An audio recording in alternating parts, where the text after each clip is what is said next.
What if I told you that one of the biggest obstacles to your blood sugar control isn't your diet, isn't your medication, but something so simple that you've probably never even questioned it? I know that sounds almost too simple. Because if you're like most people I see in my clinic, Especially those who follow every diabetes tips for seniors guide out there, you've already done the hard part. You've changed how you eat. You've cut back on sugar. You've started walking more. And you're trying, really trying, to do everything right. But let me tell you about someone who is doing exactly that. His name is George Miller.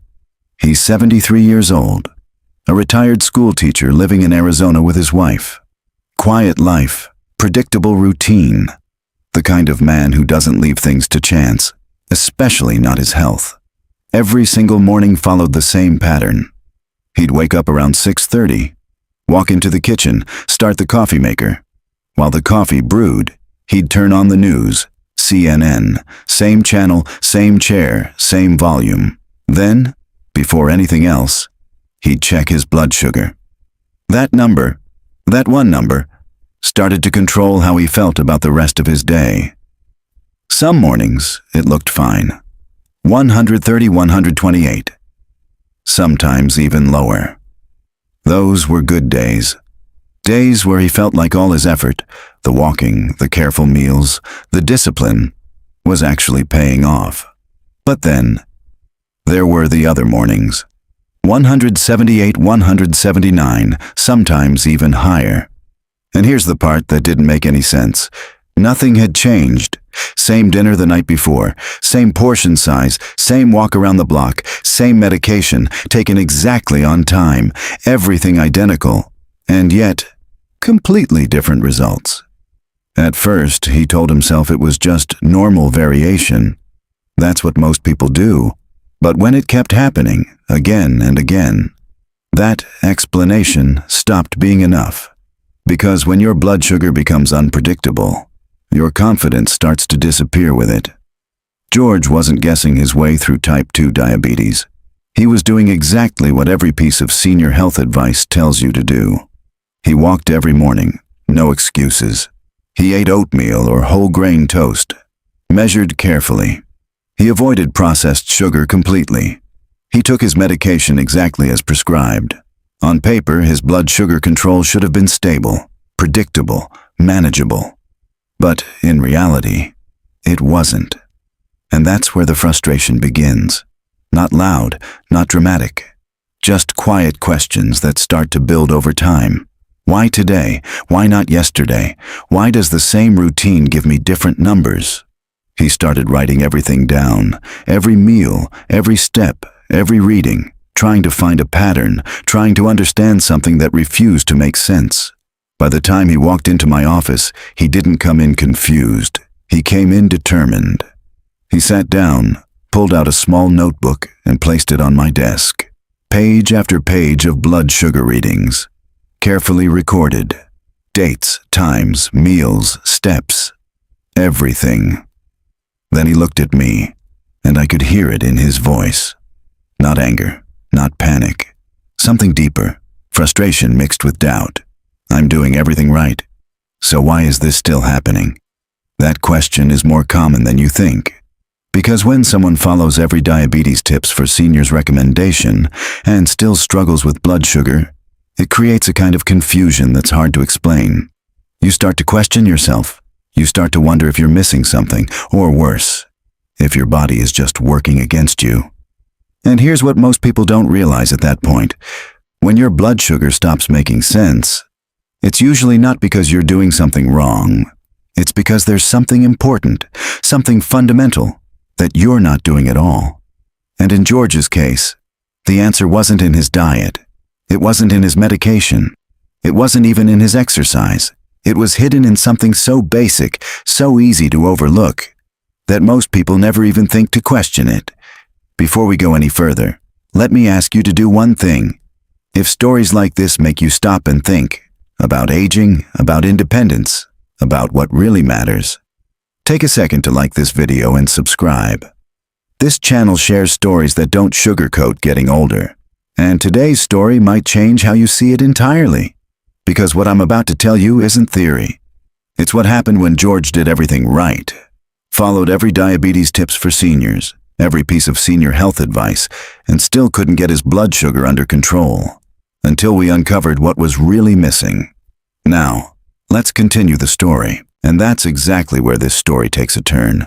Because what I discovered next changed everything. Not just for George, but for hundreds of my patients struggling with blood sugar control despite doing everything they were told. I want you to stay with me here, because this is the part most people completely miss. The problem wasn't his diet, it wasn't his medication, it wasn't his discipline. The problem was water. I know how that sounds. Too simple, almost dismissible. But when I looked closer at George's daily routine, not just what he ate, not just his activity, but everything, I noticed something most people overlook. From the moment he woke up until well into his morning, he wasn't drinking any real water. Think about that for a second. He would wake up at 6:30, check his blood sugar, start his coffee, sit down and watch the news, and that first drink he took, coffee, not water, then breakfast, then medication with a small sip of water. And after that, nothing, until he actually felt thirsty, which at his age didn't happen very often. So in reality, George was going nearly 9 hours, an entire night of sleep, plus his entire morning, without properly hydrating his body. And this is where things start to connect, because this pattern is not unique. It's incredibly common in people following diabetes tips for seniors, especially those who believe they're already doing everything right for their blood sugar. They focus on food, they focus on medication, they focus on exercise, but they don't think about hydration for seniors as a critical part of blood sugar control. And here's the part that hits most people hard when they hear it. By the time you feel thirsty, your body is already dehydrated, not slightly, significantly, especially as we age, because one of the first systems to weaken over time is your thirst mechanism. You simply don't feel the need to drink, even when your body desperately needs it. Now let me explain why this matters so much, because this is where everything begins to make sense. When your body becomes even mildly dehydrated, your blood volume decreases. That means your blood becomes more concentrated, thicker, slower. And when that happens, glucose doesn't move the way it's supposed to. Instead of being delivered efficiently into your cells, where it's needed for energy, it begins to linger in your bloodstream. It builds up. It gets stuck. At the same time, insulin, the hormone responsible for helping move that glucose into your cells, has a harder time doing its job. Not because there isn't enough insulin, but because the environment inside your body is no longer optimal. It's like trying to move traffic through a narrow, congested road instead of a wide, open highway. Everything slows down. Everything becomes less efficient. And that's when your blood sugar starts to rise, even when nothing else has changed. This is one of the most overlooked factors in type 2 diabetes management. And it's why so many people feel like they're doing everything right and still can't get stable results. Because they're focusing on the visible factors, food, medication, activity, but missing the invisible one that supports all of them, hydration. And in George's case, this single missing piece explained everything. Why his numbers were unpredictable. Why the same routine gave him different results. Why his blood sugar seemed to have a mind of its own. But understanding the problem was only the beginning. Because once I saw what was happening with George, I started seeing the same pattern again and again. In patient after patient trying to improve their blood sugar control, following all the right diabetes tips for seniors, but still struggling with unstable blood sugar. And that's when something became very clear to me. This wasn't just about one missing habit. There were 3 critical mistakes happening at the same time. Mistakes that most people don't even realize they're making. And if you're over 60, there's a very high chance you're making at least one of them right now. Before I explain those mistakes, you need to understand what's actually happening inside your body as you age. Because without that, none of this will fully make sense. After the age of 60, your body goes through several quiet but significant changes. Not dramatic changes that you can feel right away, but gradual shifts that affect how your body manages blood sugar every single day. First, your thirst mechanism becomes less sensitive. That means your brain no longer signals thirst as early or as strongly as it used to. So even when your body needs water, you don't feel it.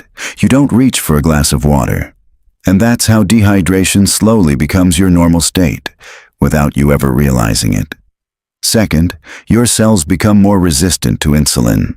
This is a natural part of aging, and it plays a major role in type 2 diabetes. Insulin is still there, but your cells don't respond to it as efficiently, which means glucose stays in your bloodstream longer, instead of being used for energy. Third, your kidneys don't filter glucose as effectively as they once did, so excess sugar that should be removed from your body lingers in your blood, longer, higher, more unpredictable. Now, when you combine all three of these changes with even mild dehydration, something important happens. Your blood becomes more concentrated, more sluggish, less efficient at delivering glucose and insulin where they need to go. Your blood becomes like a slow-moving river, and when that river slows down, everything inside it begins to back up. Glucose doesn't flow smoothly into your cells.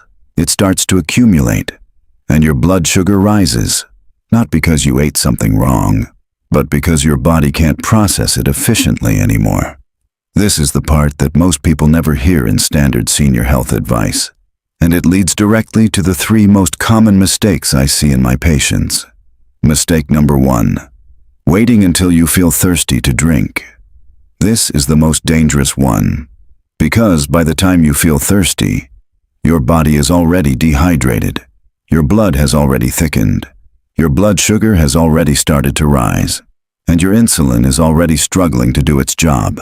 Thirst is not an early warning system. It's a late signal, a signal that you are already behind. Mistake number 2, drinking large amounts of water all at once. I see this all the time. People go hours without drinking anything, then suddenly drink a full glass or two, thinking they're catching up. But your body doesn't work that way. It can only absorb a limited amount of water at a time. Anything beyond that passes through too quickly to properly hydrate your cells.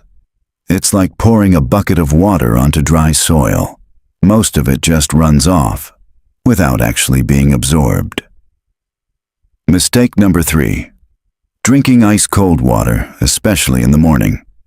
I understand why people do this. It feels refreshing, but physiologically it creates a problem. Cold water causes your blood vessels to constrict, and when your blood vessels constrict, insulin has a harder time reaching your cells, which makes blood sugar control even more difficult. Now here's the reality. Most people watching this right now are making at least one of these mistakes. Some are making all three, and they have no idea that these small daily habits are quietly working against everything else they're trying to do to improve their blood sugar. George was no different.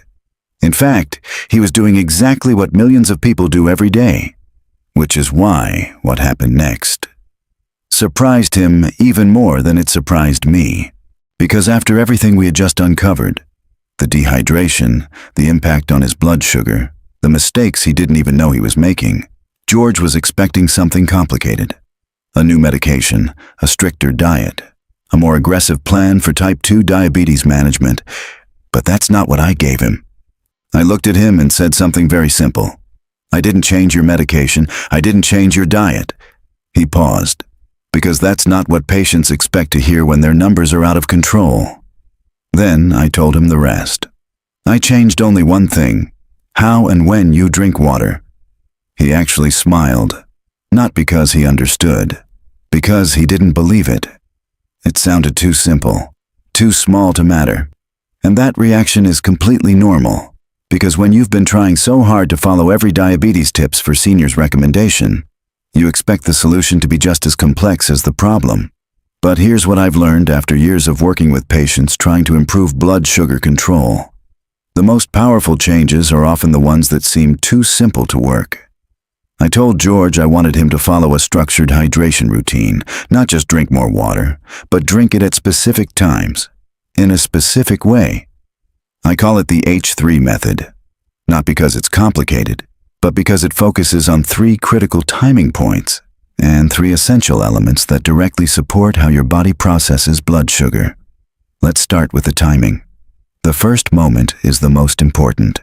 First thing in the morning, before coffee, before breakfast, before checking your phone, I asked him to drink 1 full glass of warm water, about 12 ounces, and I added 1 small detail that made a big difference: a tiny pinch of natural sea salt and fresh lemon juice. He looked at me like I had just asked him to do something unnecessary. But there's a reason for this. After 7 to 8 hours of sleep, your body is not just low on water, it's low on electrolytes. And without those minerals, your cells can't absorb water efficiently. So instead of improving hydration, most of what you drink simply passes through your system. That small addition, salt and lemon, helps your body actually use the water. It supports circulation, it helps reduce insulin resistance, and it prepares your body for better blood sugar control before your first meal of the day. The second timing point is just before meals, about 15 minutes before lunch and dinner. Not a large amount, just a small glass of water. This is one of the simplest blood sugar control tips I give, and one of the most effective. Because it prepares your digestive system, it slows down how quickly carbohydrates are absorbed, and it gives your insulin a better chance to keep up, which helps prevent those sharp spikes people struggle with when they're trying to figure out how to lower blood sugar consistently. The third timing point is during movement. Walking, gardening, household activity, anything that lasts more than 20 minutes, instead of waiting until afterward. I asked him to take small sips of water throughout the activity, not large gulps, just steady hydration. Because when your body stays hydrated during movement, your blood volume stays stable, and that keeps your blood sugar from fluctuating as dramatically. Now those are the 3 timing points, but the method doesn't work without the 3 elements. First, temperature. Warm or room temperature water is ideal, especially in the morning, because it keeps your blood vessels relaxed, allowing insulin to circulate more efficiently. Second, minerals, not processed table salt, natural sea salt, because your body needs sodium, potassium, and magnesium to properly absorb water. Without them, hydration becomes incomplete. And third, timing consistency. This is where most people fail. Not because they don't understand it, but because they don't stick to it. Your body responds to rhythm, routine, consistency, and when you give it that, everything begins to stabilize. Now when I explained all of this to George, he nodded, but I could tell he wasn't convinced. Because in his mind, real solutions are supposed to feel significant. This didn't. This felt small, too simple. Almost like it couldn't possibly make a difference. He even said it out loud. So you're telling me, water is the thing I've been missing? I didn't argue. I just told him to try it. Because sometimes, the only way to believe something this simple is to see what happens when you actually follow through. And that's exactly what George did. He didn't change anything else. That part is important. He didn't change his medication. He didn't change his diet. He didn't suddenly become more disciplined than he already was. He was already doing everything right. The only thing that changed was how and when he drank water. And I want you to pay attention to this part carefully, because this is where most people expect a dramatic overnight transformation. That's not what happened. The first few days felt almost uneventful. He followed the routine. Warm water in the morning, with a small pinch of sea salt and lemon, a glass before meals, small, consistent sips throughout the day. And yes, like many people starting proper hydration for seniors, he noticed something immediately. He was going to the bathroom more often. That's normal. That's your body adjusting. That's your system beginning to rebalance itself after operating in a mildly dehydrated state for years. But then, something subtle began to shift. Not something dramatic, something quieter, more important. By the end of the first week, George noticed that his numbers weren't jumping the way they used to. They weren't perfect, But they were calmer, more predictable, less chaotic. And when you've been dealing with unstable blood sugar for years, that alone feels like progress. Because unpredictability is what wears people down, not just high numbers, but inconsistent ones. The kind that make you question everything you're doing. By the second week, the change became clearer. His morning readings began to settle into a narrower range, not 131 day and 180 the next, but closer together. More stable, more controlled. That's what real blood sugar control starts to look like, not perfection, but consistency.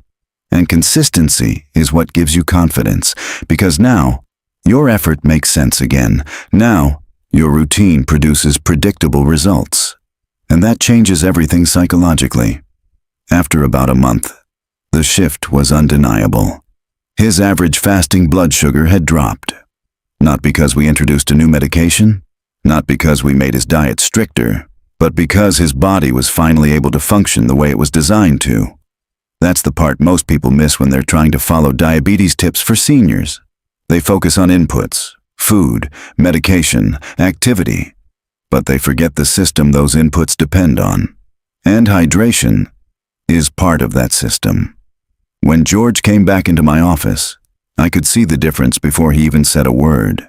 His posture was different. His tone was different. He wasn't carrying frustration anymore. He was carrying understanding. And then he said something I hear very rarely, but never forget. I finally feel like I understand my body again. That's not just about numbers. That's about control. That's about removing the confusion. That's about knowing that what you're doing actually works. And here's where the story becomes even more important. Because George was not an exception. He was a pattern. A pattern I started to recognize more and more clearly. Let me tell you about Margaret. 70 years old, living in Florida.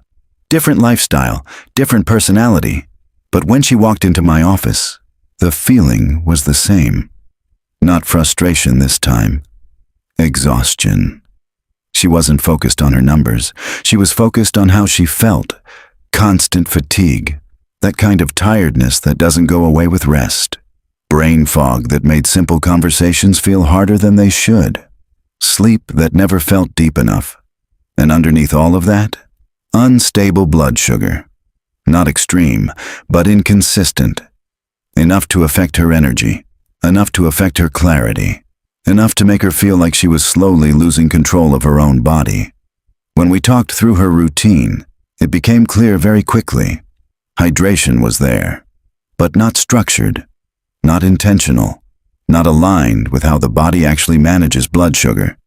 So we applied the same approach, the same H3 method, same timing, same principles, no drastic changes, no extreme restrictions, just a correction of something fundamental. And once again, the pattern repeated. The first week, adjustment. The second week, subtle stability. By the third week, something she hadn't felt in a long time began to return. Clarity. She described it in a very simple way. I feel like I'm thinking clearly again. And that matters more than people realize.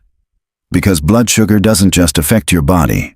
It affects your brain, your mood, your energy, your sense of self. By the end of the first month, her blood sugar had stabilized. Not perfectly, but predictably. And predictability is what allows you to build long-term control. This is what senior health diabetes management is really about. Not chasing perfect numbers, but creating a system your body can actually work with. And when you see the same pattern in different people, in different environments, you start to understand something deeper. This isn't luck. This isn't coincidence. This is cause and effect. And once you begin to see that bigger picture, everything starts to shift. Because what George experienced, what Margaret experienced, is something I've seen repeated over and over again in patients trying to improve their blood sugar control. People who are disciplined, people who are careful, people who are doing everything they've been told, and yet still feel like something isn't working. That's where I want to be very clear with you. You are not failing. Your body is missing something essential. That distinction matters more than you think. Because when people believe they are failing, they push harder. They restrict more. They worry more. They stress more. And all of that actually makes blood sugar harder to control.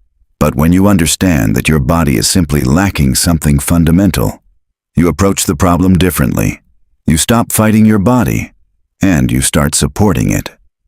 Now let me clarify something important before we go any further. Water is not a replacement for your medication. It does not cure type 2 diabetes, and it does not eliminate the need for proper medical care.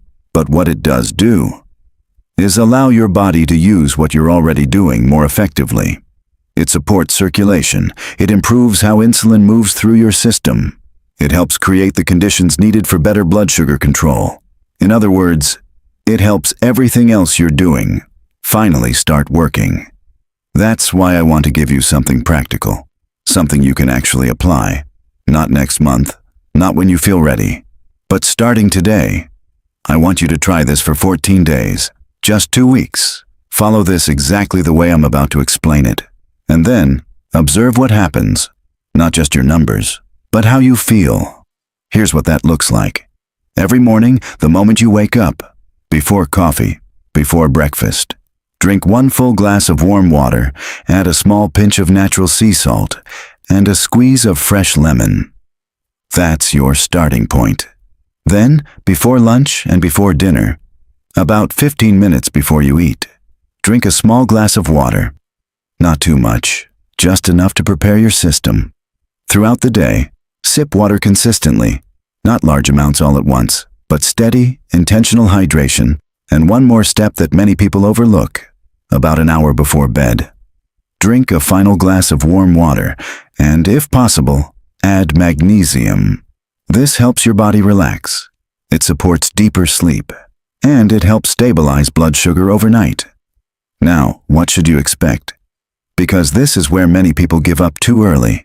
In the first week, you will likely feel like you're going to the bathroom more often. That's normal. That's your body adjusting. That's your system beginning to rebalance. By the second week, you may begin to notice something subtle but important. Your blood sugar becomes more stable, not perfect, but less unpredictable. And that's progress. By the third week and beyond, that's when the real changes begin to show. More consistent readings, better energy, clearer thinking, a stronger sense that your body is responding the way it should. This is how you begin to move toward mastering diabetes, not through extreme changes, but through consistent, foundational ones. And that's the part I want you to remember. Because in a world where we're constantly looking for complex solutions, we often overlook the simplest ones, the ones that quietly support everything else, the ones that don't feel dramatic, but create real, measurable change over time. Sometimes the most powerful changes are the ones we almost ignore. If this story resonated with you, please like this video, subscribe, and share it with someone who might need to hear it, especially a friend or family member you care about, so they can avoid the silent risks that threaten health as we age. Leave a comment below. What's one simple change you know you should start today, but haven't yet? I'd love to read your thoughts, because next time, I'll be sharing something most people never talk about. Once you turn 80, these 5 things happen whether you like it or not. Thank you for watching. And remember, your best years aren't behind you.